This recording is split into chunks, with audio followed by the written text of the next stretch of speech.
The Community Coinage of Griqualand by Dr. Morgan Carroll. This is often a very controversial topic that used to be over the last 100 years, where many of the numismatic folk believed this was coinage and the others believed it was tokens. This presentation should help clarify those that wish to get a greater understanding as to why it's a coin. Historical understanding and significance. The London Missionary Society commenced the late 1700s. They started looking into Africa and sending their missionaries there. And the missionary station out there started in 1801 by Reverend Anderson.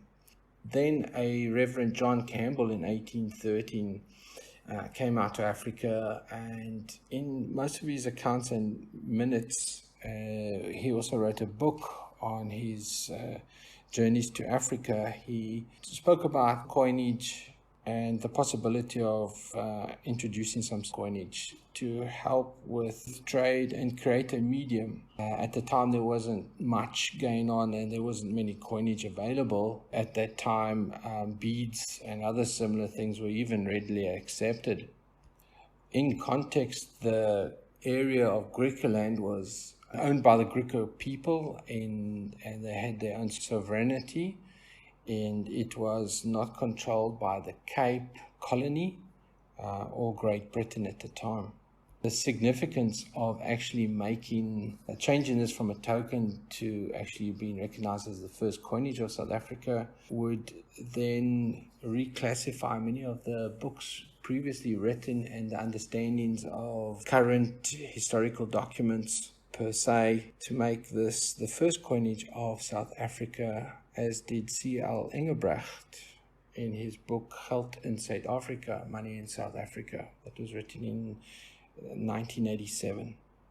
As per the map attached, you can see where the Griqua Stad or Griqualand was located. It was a pretty central and very remote area, early 1800s. And to actually get there, it was on horseback and by ox wagon. The role of the London Missionary Society at the time was to educate the Griqualand people and to bring religion to Africa. Coins or token. So the coins that were minted, or tokens that were minted, came in silver and copper. The ones that you can find are a quarter, a half, a 5, and a 10. The 5 and the 10 are in silver, and the quarter and a half are in copper.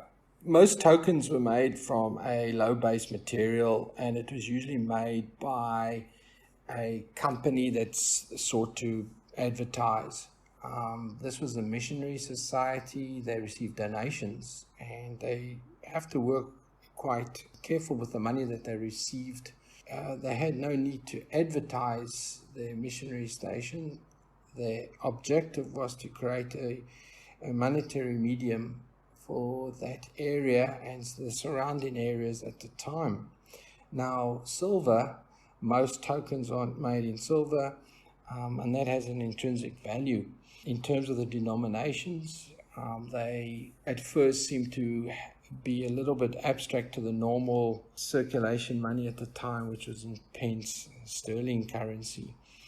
And it seemed a little bit odd, and you'll see later on many people and collectors and numismatics referred to them as different kinds of tokens, because they couldn't really understand why they were in denominations of prominently a 5 and a 10 in silver. In terms of creating an understanding and determining coinage or tokens, we follow the laws of parsimony. And laws of parsimony, if you did a bit of research, are used in scientific understandings, and they work on the probabilities of what we know, and we reduce the assumptions. And if you went with that law of parsimony, you would be able to easily identify that it would not be seen as a token, but rather as a coinage. The Griqualand people had their own sovereignty. They were autonomous.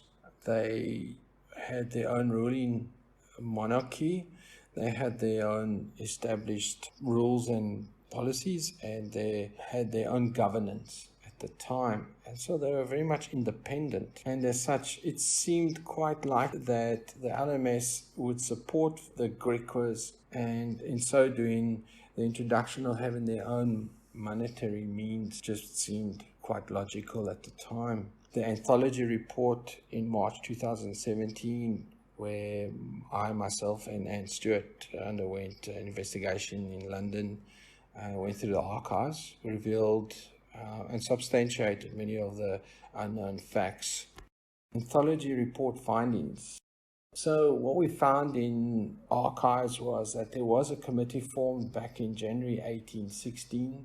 There was monies allocated for coinage in July 1816. They were minted in England from October to December 1816, these coins. The South Archives reference coinage. Many of the, where they've written tokens in or pieces, was struck through in the notes. Great Britain underwent the Great Recoinage Act of 1816 due to recent wars, Napoleonic wars, as well as other various wars, and Queen Elizabeth wanted to reform and bring everybody back in line with using their own currency. And that would be one of the reasons why the Griqualand, the Missionary Society, decided not to put a denomination on there or a currency symbol as such, because it would be in conflict of what the Queen wanted, and that would have been major repercussions as such. The first arrival of the coins, Griqua coins, to South Africa was in the first half of 1817. At the time, the Rekengeld, or the accounting money, was in Rix dollar,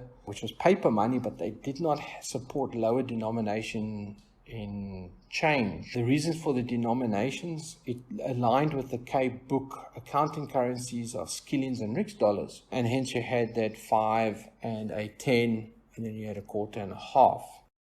In summary, currency suggested to be Griquas, the small g, or the small denominations of Rekengeld change, as discussed earlier. Now, the reason why we say a small g, when Anne and myself were in the archives, we noted that there was, in very faint writing, a D which was struck through, a small d, and then there was a G next to some of the notations of exchange or monies. And we suggested further on, should people want to really find out if it was the currency was called Griquas, or it was called the lower change of Rix dollar, etc., they could actually continue and go through the accounting books, which we never had the chance or opportunity to further investigate at the time.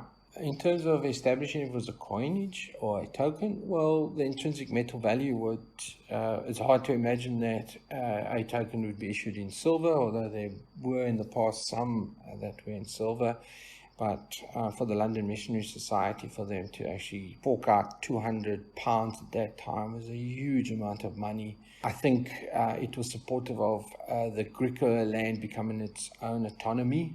The South Archives LMS Coinage Committee, which was established and is in the archives, clearly discuss about coinage. Most of the samples that we have found or I have examined of these coins have been in VF, XF, and very hard to imagine very few of them being in mint state, and which indicates that they must have been circulated, whether it was part of a group of all kinds of denominations, licorice, all sorts in a bundle, or make up a transaction. One would not really know per se, but they definitely have seen wear and tear. And it's very conducive to understand that that was really in a pocket or part of change at some point in time. The LMS members distributed. It was suggested that it be received in wages, and I'm sure in the accounting documents there would be more of that information found as to how they were received or paid. We also know that the coins did arrive in early 1817. With the lower and higher end denominations, it's suspected that there were two other further copper coins of maybe 1.5 or 2.5, or 1 or 2. We didn't explore that further, but many of the accounts of the records indicate that these coins arrived in 1815. That is not the case. They arrived early 1817. Frequent questions and answers. Many assumptions were made that these pieces were meant to be used as day labor hours. They were 5 and 10 purely because the laborers had 10 fingers. This is not the case, which was established because they were part of the exchange rate of skillings and Rijksdaler. Labor hours those days of 10, a 5, and a quarter and a half. It seems a little bit obscure to even think that they'd be labor tokens as such. The Griqualand people had their own farms and that where they were working, and if they wanted monetary exchange, they needed money to barter. It seems very improbable that they were received as labor tokens, or that it was in a denomination of 5 and 10 purely because they had only 10 fingers and they didn't have accounting understandings. The big fact, did the coinage circulate? Well, as previously stated, most of the graded coins that come through are in XF or lower denomination. They've had wear and tear. It's very hard to find one in mint state, especially with your copper coinage. We also went on where they've mentioned that they did distribute the coinage, and in the anthology report you'll find more information pertaining to what we've found, which is probably most interesting. Why no denomination? Queen Elizabeth was quite clear. The Great Recoinage Act of 1816 prohibited the minting of private coins, and the London Mission Society had to be very careful of how they went about making coins, and I think one of the methods of doing that was not putting a denomination on those coins purely because of that. A few people believe that the Skeerpiers Guilding of 1802 was the first coinage of South Africa. That is not true. That coinage that was issued for the Cape was because of the Batavia Republic. It was just formed part of a province that was part of the Batavia government at the time. And the Griqualand coinage is the first established coinage, and it arrived in South Africa in 1817, although it may have been minted from October to December 1816 in England. In terms of your NGC, PCGS, SANGS and auction houses, previously they were referenced in as a token. And you can see there's been a massive change as they've now regraded them as coinage. Information. You can read as an attachment here is the Rijksdaler and Foreign Exchange by Brian Cantor. There's many documents or information on chat boards, bid or buy forum. There's also on Wikipedia the Griqua coinage. There's also the Anne Stewart anthology report, which is attached. I recommend going through that and reading it to get a better understanding. As for Griqua coinage and reasons for 10 and 5 denominations, there's again on the bid or buy forum, there's a link to that. There's some history on the Griqualand people, their land, and probably one of the two is Reverend Campbell's Travels in Africa, 1815. And a book that's worth reading is C.L. Engelbrecht, Geld in South Africa. Geld in South Africa means money in South Africa, which was published in 1987. Contributors and acknowledgements. I'd like to thank Anne Stewart, M.A., Alan Jacob, Pierre Nokia, Anthony Govender, Brian Hearn, and Mike Klee.